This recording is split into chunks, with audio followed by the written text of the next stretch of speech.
Thanks for logging on to Wayne.com for a Week 3 edition of Inside the Zone. He's Tom Davis of the News Sentinel. I'm Glenn Marini, and Week 2, interesting set of matchups because it's the final tune-up for a lot of teams before conference play get underway, and that was certainly the case for the Leo Lions in the Highlight Zone game of the week. They went in taking on a high-scoring Angola team at Lions Field, and this one turned out to be pretty nasty, 35-zip at half. Right. It ultimately ended up being 41-0, and the Lions are showing that they've really taken their program to a whole nother level. Because Angola is going to win some games this year. They're not a bad team, but Leo just thrashed them, and they have such a balanced attack offensively between passing and running, and then their defense is solid this year, obviously shutting the Hornet offense down, and that Hornet offense is going to score a lot of points this year. So Leo, I think, has really taken their program to a whole nother level this year.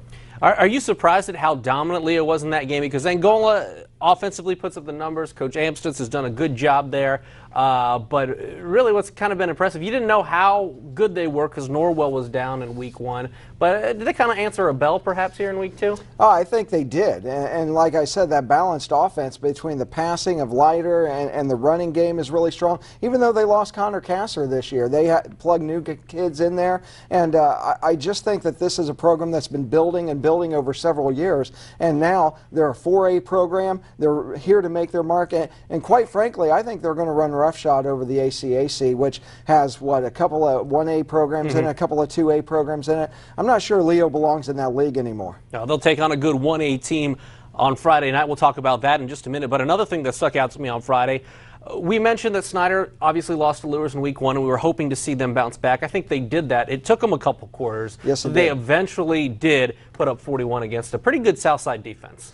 Southside does have a quick defense, not a particularly big defense, but they do have a lot of speed. But where Snyder has the strength and size, and it just exerted itself, they pounded and pounded and pounded. About midway through the second quarter, you could see them just exerting their force onto the Southside.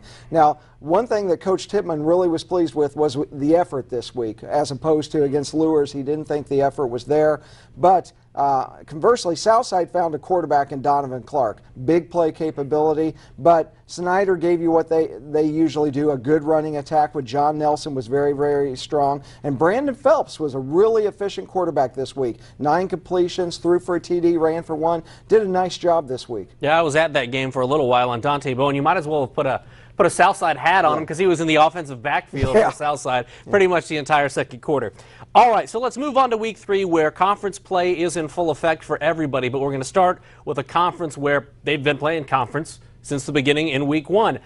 And is this the week for the streak to end? That's the big question, I think, if you're an SAC fan, as Bishop Dwenger puts that 38-game winning streak in conference on the line at Chambers Field. Go ahead and make it another one because they're not going to lose this week. What Northside needs to do against Dwenger this week, they have to show better discipline. They had 6 unsportsmanlike penalties against Huntington North, and their passing attack was really anemic this past week. They have to have more balance in their offense. They can't just complete 4 passes in a game and try to beat Bishop Dwenger. That's not going to work against one of the state's premier programs. So Bishop Dwenger is going to win this game very easily this week. And as much as Northside needs to be disciplined in their behavior, Dwenger needs to be disciplined in their gap responsibilities defensively, because if you miss out on a gap, you're going to allow a big play. And Northside does have the speed to run off a 91-yard run and on a moment's notice. So Northside has big play capability. Dwenger's got to be disciplined,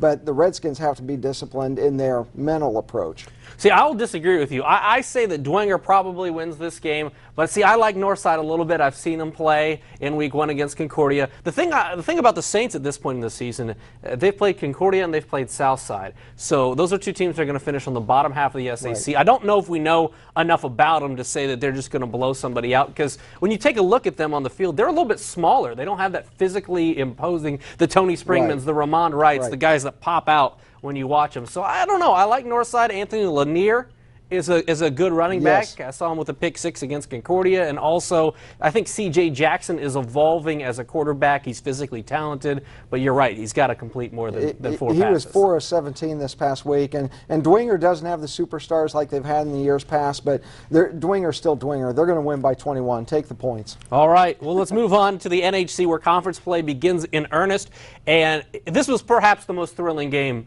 last season in the entire area when A.J. Dove and East Noble and his little shovel pass helped them win 49-46 at Homestead. This year's game is at Kendallville, and you'd think the East Noble Knights might not be 2-0 at this point because of all they graduated, but all they've done is beat number 4A, number 4 Concord in week 1, and then get a big win on the road last week. Yeah, I don't know a lot about East Noble because they're all new kids, and so there are so many new names out there. You know, Gator's gone and A.J. Dove's gone, and so you want to say they don't have a chance against Homestead, yet all they've done this year is gone out and win. And so I hesitate to say that Homestead's going to blow them out, but I'm really curious as to see if East Noble can slow that Homestead offense down. Homestead's just so prolific offensively, and Zach Terrell, I mean, we talk about Zach Terrell every single week, but 13 of 16 passing this past week, 5 touchdowns. I mean, I don't know if anybody can slow him down, and I don't think East Noble will slow him down this week. I think that Homestead will end up winning this game by about 14. They'll win it by a little bit of a comfortable margin, but they're not going to blow East Noble out. East Noble's a really good program with great numbers this year. There's enthusiasm in the program, so the kids up there want to go out for football. So this is not going to be a blowout by any stretch of imagination. You know, Homestead, we talked about it after their week 1 win against Huntington North where they allowed 43 points. You called them out trying to say, hey, you guys got to play better defense, and they did that against Warsaw, so they did. Yeah, almost shut out Warsaw, but Warsaw's offense is nowhere near as strong as East Noble, so they're not going to shut out East Noble this week. East Noble's going to score some points against them, but Warsaw's struggling this week. But yeah, you're right. Homestead's defense showed up last week. And I want to draw some parallels between Chris Schwarzkopf and the job he has right now and Chris DePue and the job he has right now. Are these the kind of seasons that, as a coach, you live for because people are maybe doubting you a little bit? You lost a lot, so you get to go back to that teaching mentality of kids that are making kind of their names for themselves on Friday night? Well, the message that a coach in that situation can preach is nobody is bigger than the program. A.J. Dove is not bigger than the entire Knight program. Tony Springman's not bigger than the entire Saint program, and Ramond Wright in the same vein.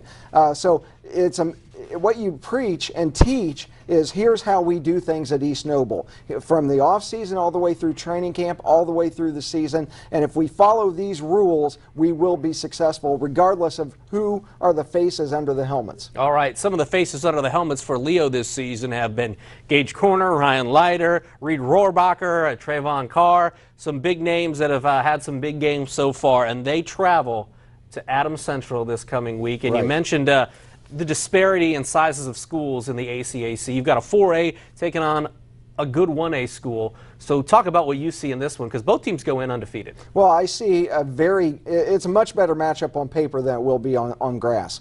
Leo is going to dominate this game. They're going to do to Adams Central what they did to Angola.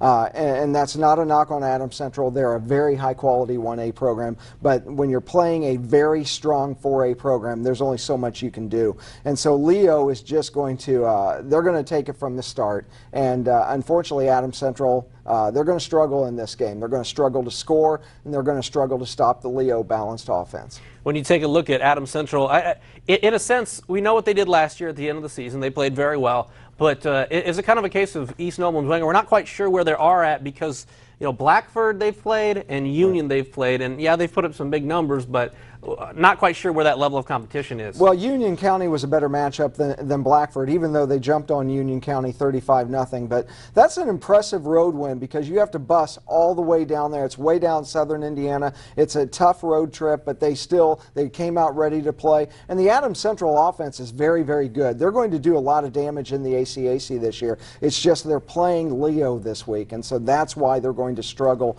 on both sides of the ball. And Leo will win this game easily. All right. Any other things that you're looking forward to about Week 3? You got a little Spooler Stadium matchup. You got Snyder versus Northrop. Southside, again, goes through the gauntlet at the beginning of the season when they take on Lures.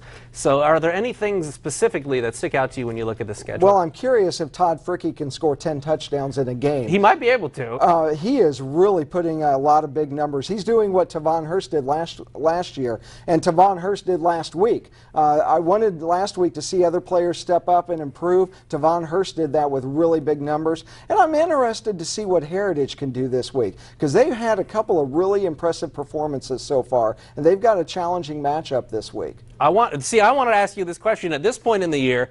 Is Todd Fricke maybe the player of the year at this point? He's in the mention, but you know, Zach Terrell has his say in it. Tavon Hurst with 270 some yards last week. Jalen Smith, I think, is still the best player in the area. There's so many. I mean, we're way early, but there's so many players that are really putting their name out there right now with big performances every week. All right, and we'll see more of them on Friday night here in Week 3. He's Tom Davis. I'm Glenn Marini, and we'll see you back on Monday.